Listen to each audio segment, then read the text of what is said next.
Hi, I'm Life Coach Landry, and today the topic is 7 keys to a healthy and happy relationship.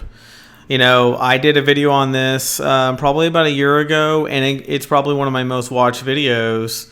And I wanted to follow up because I got a message from a bunch of YouTube users, but specifically Maria1481, who wanted me to elaborate and go into other details of 7 principles. And I'm going to talk about that. So one thing I want to say off the bat is, if you've been cheated on, if you have lived with someone more than a year and moved out, and if you are not respected, then you're in a toxic relationship. These can't help you. These won't get anywhere for you. Okay, move on from your old relationship. But the number one reason is mutual respect.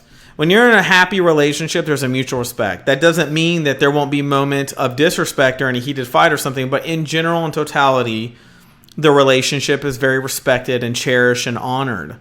Okay? And that doesn't mean someone telling you, oh, I love what we have and we're so good together. No, it means there's a respect. You operate on a understanding of each other on an ongoing basis. Okay?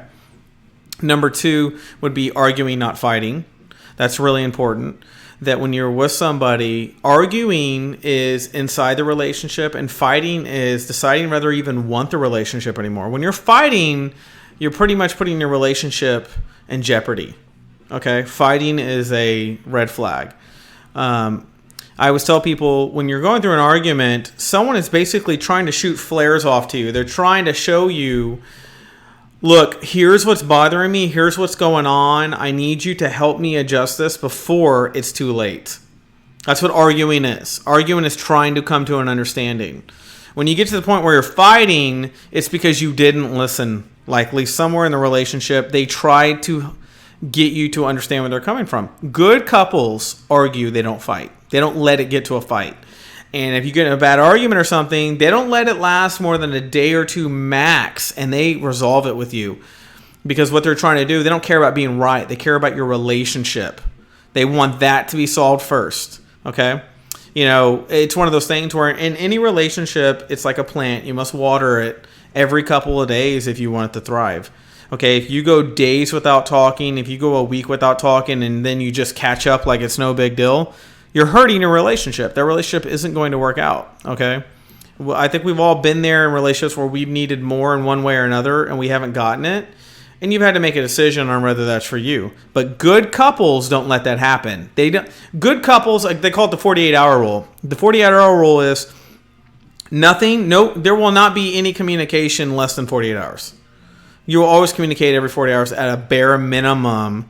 Most good couples honestly probably talk every 4 to 8 hours and talk at least every other night on the phone. And this is when you're not even living together. When you're living together, obviously you're talking on an ongoing basis. Okay. Number 3 is an agreement on sex. Believe it or not, sex, the more routine it is, the better. Science shows that couples that have sex during midday, right before bed, and things like that do better than couples who have passionate random sex. Passionate random sex is that old biology in us where we mate and we move on and we migrate from each other. We don't actually stay together as a couple. Routine sex is a signature of couples who are ultimately compatible with each other. Okay, there's a mutual participation. It's not withheld as punishment. You're comfortable in knowing that at a certain time you're likely going to have sex with your partner, and that makes you excited. Okay. Number 4 is agreeing on parenting.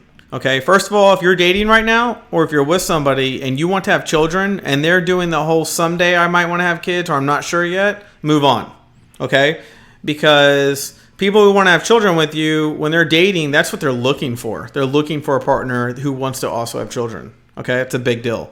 Okay, so what are some agreements on what good couples agree on? They agree on the type of punishment, united front, how they want to raise their children as far as schooling and religion. Those kind of things are pre-worked out in relationships, okay? Good couples have that down. That's number 4. Number 5 is understanding financials with each other. This one's a big deal. Go watch my video, Are You in Financial Fit for Each Other? The number one reason for divorce in America is finances/communication. Finances/communication. If you don't talk about money while you're dating or before you move in with each other, you have failed. You should have an understanding, agreed upon, and never ever have to rethink about that again unless, bills go up, you move to a new home, things change. However, when you move in with somebody, good couples have an understanding of their contribution amounts, what's expected of each other, and what their roles are.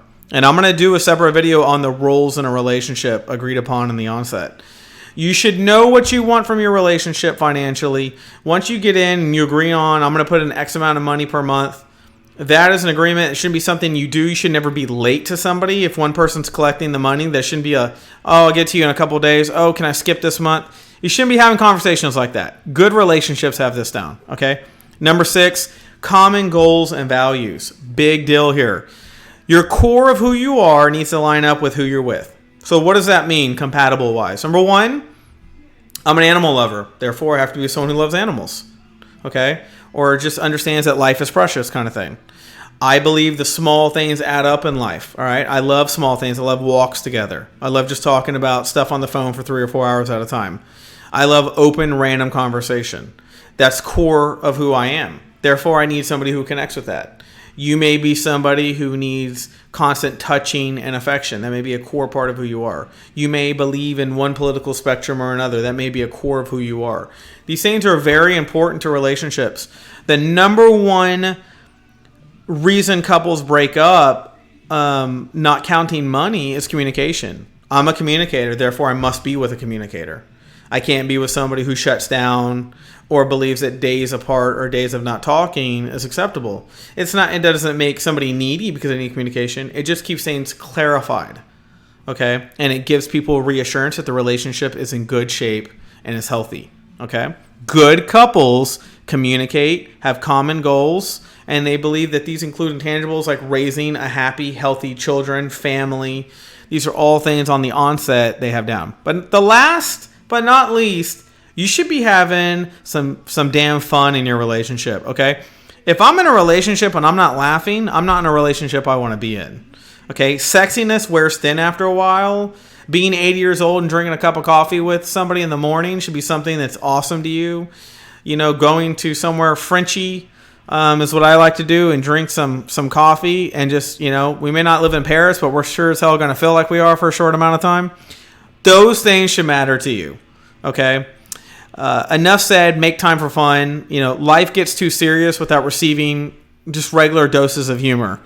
Everybody should have humor in a relationship. It should not be so serious all the time, okay? I hope this video helped you. And if you want to contact me on the email below.